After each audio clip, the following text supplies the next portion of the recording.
Hey guys, welcome back to the channel. I am going to be a little bit stuffy today because I do have a cold, but I'm going to be covering Bitcoin, the altcoins, some AI coins. I think we have an opportunity on our hands. I know it's been a brutal year with the altcoins. They haven't really done much, and then we've got the liquidity drop with what happened last week, but it's been a week now almost since that happened. And as you guys can see, Bitcoin has managed to recover a little bit. I'm going to go over Litecoin and Solana to give you guys some examples and comparisons of what I expect to happen to the rest of the altcoins. But right now, I'm going to talk about Bitcoin because we did get a bounce and we're sitting at about 111,000. I don't really want to see us drop below 108. Otherwise, that would spell trouble in paradise for Bitcoin. But as we chop around here, recovering from this crash, I don't think it's too big of a deal. We can compare this crash to prior crashes we've had where liquidity gets pulled from under the rug, because that's essentially what happened.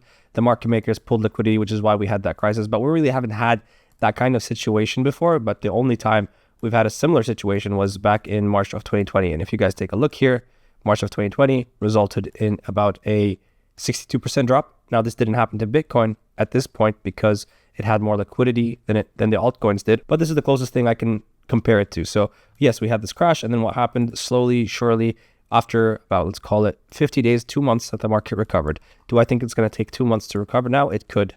I'm not going to lie to you guys. It could take 2 months, but it doesn't really matter because this sets us up for the next leg.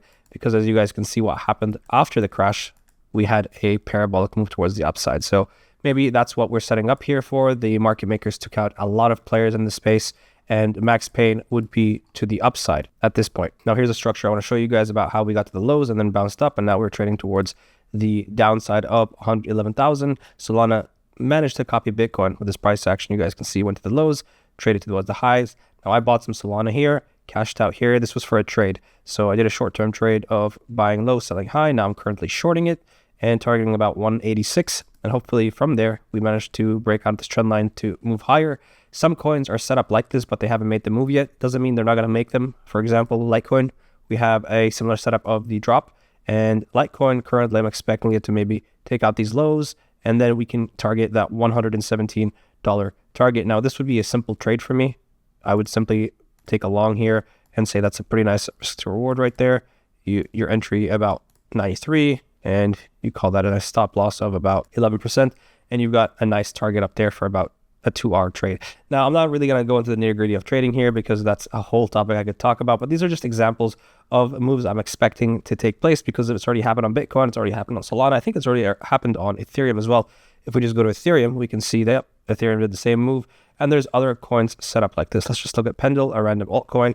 It did do it. It did it really quick, so you can see the setup is there. And the only one I have found so far that hasn't done it yet is going to be Litecoin. So Litecoin to 117 seems pretty easy. But as a whole, big picture view, I think if we manage to come down to about 87, that's going to be a generational buy opportunity for Litecoin, because you guys can see the trend line has supported us for many, many months. This is about a 463-day trend line. Even when we had the liquidity drop here, you guys can see, yes, we breached it for a little bit, but then touched back here and then made the move up. So I think something similar on Litecoin here isn't out of the question. And that's why I'm bullish on Litecoin. You guys know I'm bullish on Litecoin up in the hundreds region. So this is simply a waiting period. Yes, it's a tough waiting period because of what's going on in between, but for the most part, opportunities to add to take us higher. Now, another coin that has done really well that I was expecting to do well is Tau.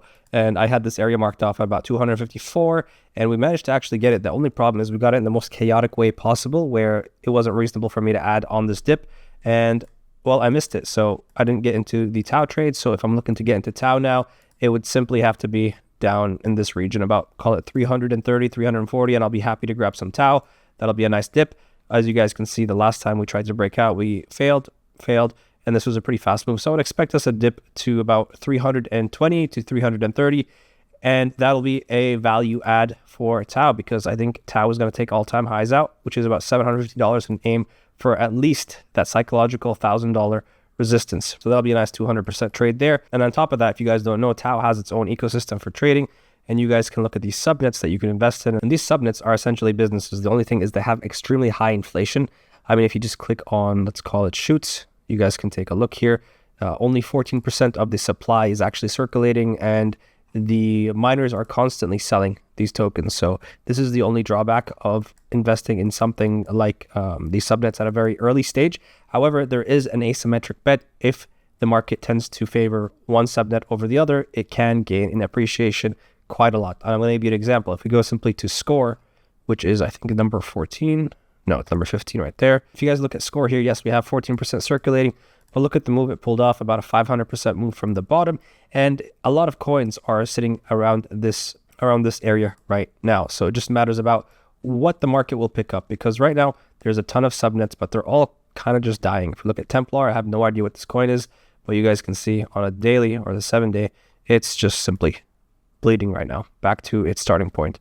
And there's a ton of subnets out there. Liam over here, you guys can take a look. Same thing on the 7-day view, and it keeps bleeding. So there's a huge risk with these subnets and Tau, but the idea here is that Tau season is going to be coming, which means people are going to be speculating on these subnets. The only thing we need from these subnets is that they need to have a revenue stream. They need to have a business setup. They need to have some kind of go-to-market strategy that will be implemented in the future. You can't really ape into these tokens where the team has no plan and they haven't really explained how they're going to go to market and turn on the revenue switch on. So there's a lot to look through here, and I'm going to be digging through. There's a couple I've already talked about on my channel previously.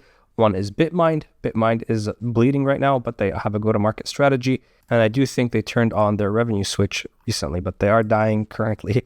But I do expect this to reprice to the upside at some point when people start aping into subnets. It's still early days for Tau because nothing has really changed in terms of structure on the chart other than we got a break. But once we actually head towards the upside in this area, that's when I think subnets are going to take off and people are going to feel comfortable speculating on these subnets. So just to keep in mind, nothing to ape right now, although there are opportunities, but just putting it out there because this is how narratives tend to shape. Tau does well, people move to subnets.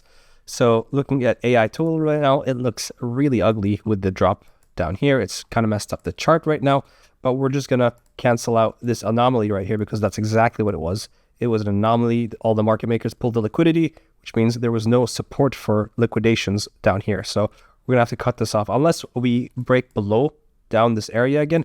That's going to be something to watch for. But as of right now, we're going to operate with the fact that we are simply trading sideways and consolidating to go higher on this chart. Bitcoin dominance is also bleeding down here. We actually got the move back up. I don't really want to see us move towards the upside again. I want to see us continue to just grind towards the downside because I was looking for this move towards the upside and we got it finally done. Now I'm looking for us to actually break to the downside. Bitcoin probably has a push in it from 111 to maybe 140. And I don't think Bitcoin dominance should go as high as it did because Bitcoin dominance did go extremely high during a liquidity grab to the downside and it only managed to get to 62%. So I think this is a good line in the sand right there. We shouldn't see Bitcoin dominance trading above there. Let's take a look at virtuals here. We managed to break towards the downside. Not a great look. So virtuals has a lot of work to do here. And I don't think this looks any better until we break above this downward sloping trend line because anything down here is simply going to bleed and continuously bleed unless we get some liquidity or some momentum here. And things can change fast. You can see how fast it changed here. We can get that move, but as of right now, it's just too risky to get involved here. And the safer play is going to have to be until we break this downward sloping trend line and then target these higher levels. So we'll see. The economy within the virtuals ecosystem has a lot of projects that are getting a lot of attention and narrative. So I would be surprised if virtuals didn't actually gain some traction and move towards the upside here because their agents are doing really well and they're moving in the direction they've been wanting to since the start. Now, the good news is we did get a lot of coins give us some really decent opportunities here. If you guys were bullish on XRP, I think XLM is the next best thing to look at because it's running in the same narrative and it's a much smaller market cap. So if XRP is going to run, which I still think it is going to run, then XLM is another coin that I've got my eyes on to make some nice runs towards the upside. Now, if we just scroll out to the 3-day chart and see what's going on here, you can see in the past cycles, we've tapped 17 billion multiple times. Now, is this the time we break it? It's yet to be seen, but I do think this cycle is a bit different because XRP has actually managed to break out of this all-time high range that it's had, and I do think XLM will follow once XRP moves up in market cap. So that's something to keep in mind. You got a beta play over here, and who knows how high this will go. We can do some technical analysis to show us where it's going to go using the Fibonacci's. And right now, I think the easiest place to target right here is about 42 billion. So with size, you could target about 300% on XLM, which is pretty generous. If things go really crazy, which I do think they will eventually, 100 billion is on the table as well. Now, I know this sounds absolutely insane to say right now, but during alt season, these valuations get out of hand and the market goes absolutely bananas. So I would say at this point, 42 billion is a safe bet. And then if you're really reaching, I want to shoot for the stars, it's going to be about 82 billion on XLM. So we'll have to come back to this and see what happens because you can see on November 8th, 2024, XLM managed to move 500% in just a matter of a month, actually. That move was made up in a month. So in 1 month, 500%. And this is a 300% move. Could do it as well. It's higher valuations, but when market gets going, it doesn't really care how high it is. You guys saw the drop of how easy we wiped. We can go up just as fast. So looking at that, that's about a 600% move towards the upside to 82 billion. Again, higher market cap, so it's harder to get there. But at the same time, when you look at this, that's a 500% move in just 48 days. So we're going to assume alt season lasts more than a month, call it 2 to 3 months. And if that happens, that's definitely on the table. So that's what I'm looking at, guys, right now. I'm looking at some Dino coins because I think Dino coins are going to have it easy once alt season comes. They've been setting up for many, many months. And you got to pay attention to what narratives are currently going on. We've got Tau, we've got stable coins, there's neobanking, and now we've got the AI X402, we've got Tau, subnets. There's a ton to watch out there for. So I'm just putting that all out on the table and still saying I am bullish. I have not turned bearish on the market yet. And if I do turn bearish, I'll let you guys know, because this market is absolutely chaotic and it's easy to get lost and confused about what's going on. But as for now, guys, there's not really much that has changed. I'm still bullish. Yes, this did put a little hiccup on the charts, but as for now, they're still looking decent. They can go from decent to not great in a very short time, but they haven't yet. So right now, we're just watching and waiting, and I'll update you guys as we move along this journey. If you guys want to stay updated with me, make sure to subscribe. But as for now, I will see you guys on the next video. Good luck out there.